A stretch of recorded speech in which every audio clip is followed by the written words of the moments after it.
Salut tout le monde! Aujourd'hui on se retrouve pour une nouvelle vidéo. Aujourd'hui on vous fait un petit top 3. Donc, chacune va faire son petit top 3 des BD chez Delcourt, donc la maison d'édition Delcourt. C'est parti!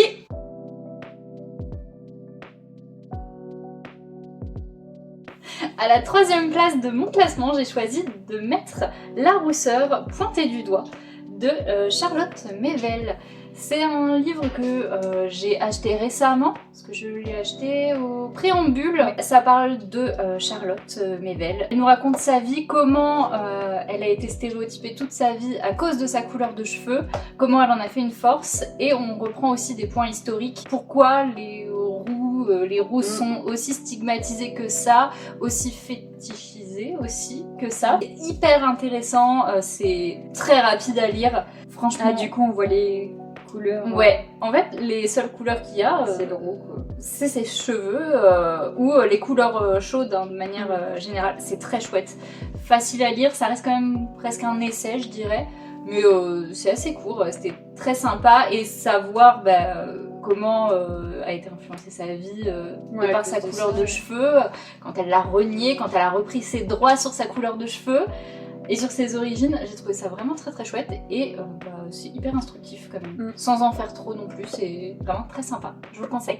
On va passer à la BD que j'ai choisi de mettre en troisième position. Donc c'est Peur bleue de Matou et c'est donc l'histoire d'une jeune fille et en fait de toute façon vous allez potentiellement pouvoir vous reconnaître à travers toutes ces situations qui sont décrites dans ce livre puisque c'est toutes les peurs, toutes les angoisses qu'on peut avoir. Ça va de la plus entre guillemets futile à je sais pas là, par exemple la peur de dire non parce qu'il y en a jusqu'à la peur de mourir, la peur de l'avion, du sang par exemple, de plein de choses, plein de peurs.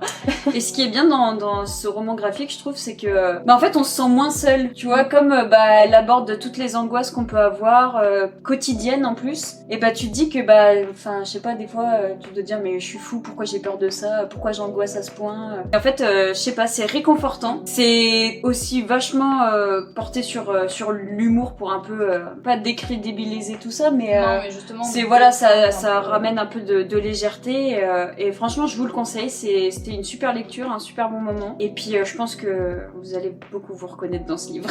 Ça va pas aller jusqu'au point de déconstruire des vraies phobies par exemple qu'on peut avoir, mais c'est vrai que ça amène cette petite touche légère où tu te remets un peu en question et t'essayes, souvent je pense qu'il faut essayer d'affronter ses peurs hein, mais de les surmonter, et je pense que c'est bien amené et c'est bien fait parce que à la fin du livre tu finis par en rire. En deuxième position pour mon top, j'ai choisi Les adultes n'existent pas de Sarah Andersen. La cover elle est incroyable.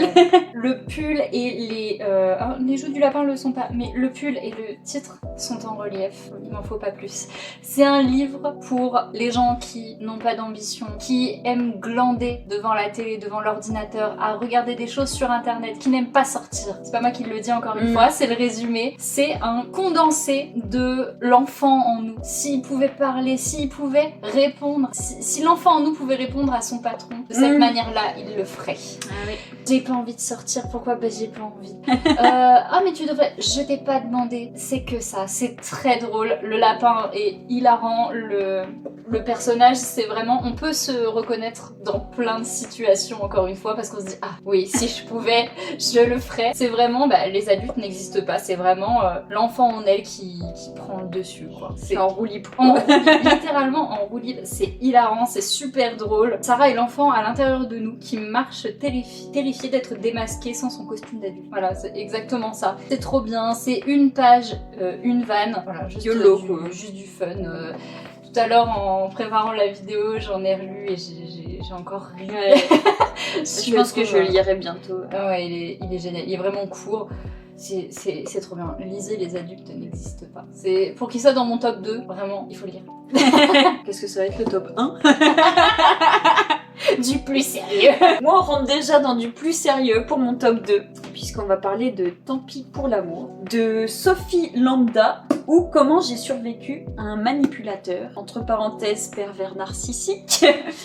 Donc c'est l'histoire de Sophie d'ailleurs, qui va rencontrer Marcus lors d'une soirée. Ça va être le coup de foudre. Elle va être amoureuse de lui en 48 heures. Il est au premier abord parfait, beau gosse, bien sur lui, la tchatch. Tout le monde l'aime. Voilà, tout le monde l'adore, il est populaire, il est trop marrant, il est cool. Et en fait, ça va vous raconter aussi l'histoire de un peu la déchéance, quoi, enfin, la dégringolade, puisque Sophie va nous conter cette relation toxique qu'elle a eue pendant plusieurs mois. L'emprise qu'a eu Marcus sur elle, la façon qu'il a eu de la déconstruire, de lui mentir, en tout cas, je sais pas si vous avez déjà eu affaire à un pervers narcissique, je ne le souhaite pas. J'espère que mais je pense que c'est hyper intéressant parce que cette BD, elle permet aussi de mettre un peu, pas en lumière, parce que normalement il ne devrait pas y avoir besoin de mettre en lumière des gens comme ça, mais ce trouble de la personnalité qui est quand même assez méconnu. Parce que ça se trouve, on peut en côtoyer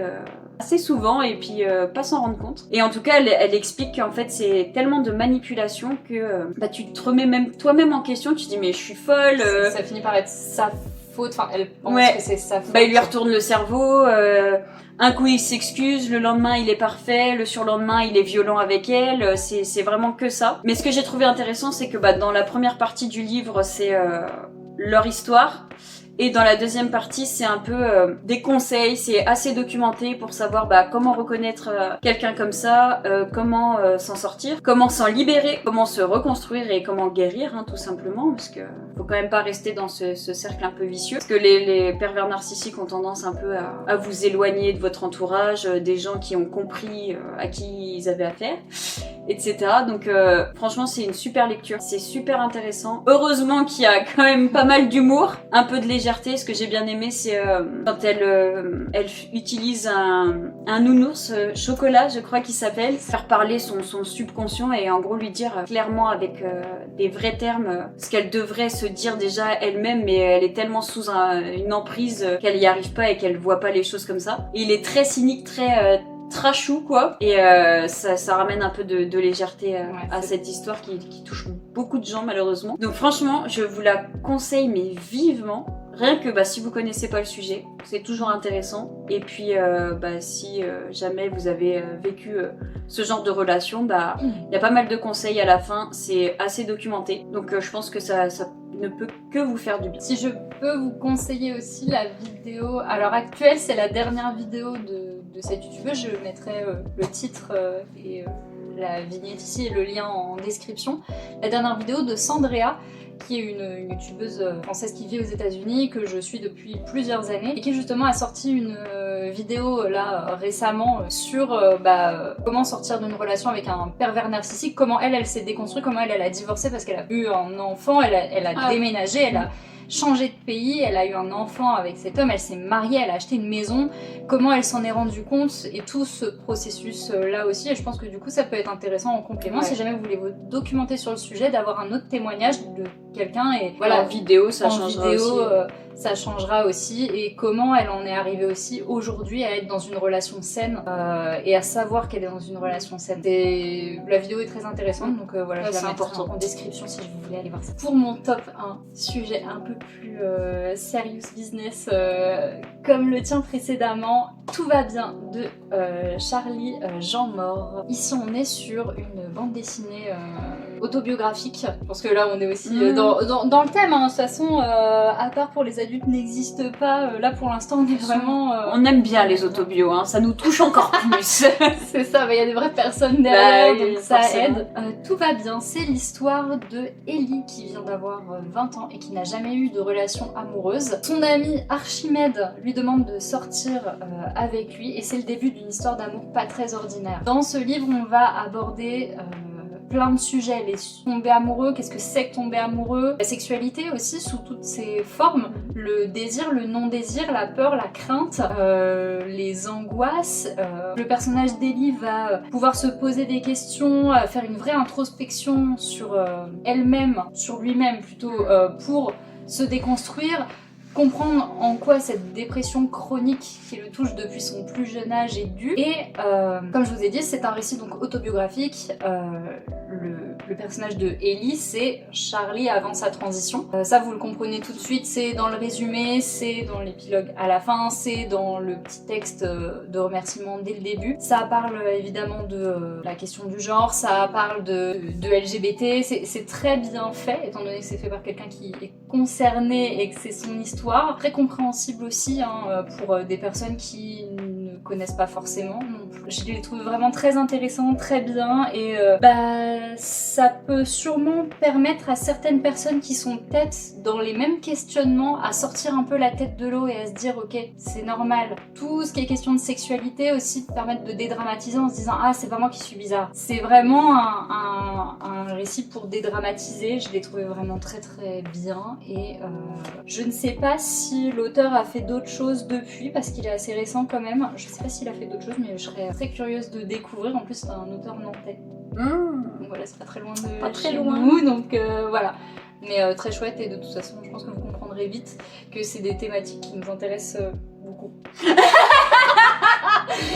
J'étais en train de me dire, attends, c'est si Jordan que j'ai mis aujourd'hui. Ça se voit légèrement, très peu. Lisez, tout va bien. Voilà, c'est... Après, les couleurs, elles sont jolies. Les couleurs sont jolies. C'est tout. Streamer A-Life. C'est très bien aussi, voilà. Et moi, je vais vous parler de Le Jardin, qui est en première position. Et les transitions sont pas faites exprès, mais on va retrouver des thèmes que tu viens un peu d'aborder aussi dans ta BD. Donc dans Le Jardin, on y suit donc Rose, qui est un garçon qui est né et qui a grandi dans un cabaret. Ça se passe dans les années 20 à Paris. Et voilà, il a passé ses soirées dans ce cabaret à voir ses amis danser sur scène, jusqu'au jour où il sent que l'envie est de plus en plus présente pour lui de les rejoindre en fait. Et puis poussé un peu par ses copines, il va monter sur scène habillé en femme et faire des spectacles. Et déjà les dessins ils sont magnifiques. Mais vraiment je pense que c'est une des premières BD où je me revois mais genre tourner la page et faire waouh. Ah, là c'est quelque chose. Je sais pas, c'est la mise en lumière des c'est magnifique. C'est presque des, on voit que c'est des dessins mais c'est vraiment composé comme des photos en fait. Et après je pense que c'est aussi le contexte avec les cabarets. Moi je trouve ça trop cool quoi. Enfin c'est tout ce qui est spectacle, jeu de lumière et tout, c'est super.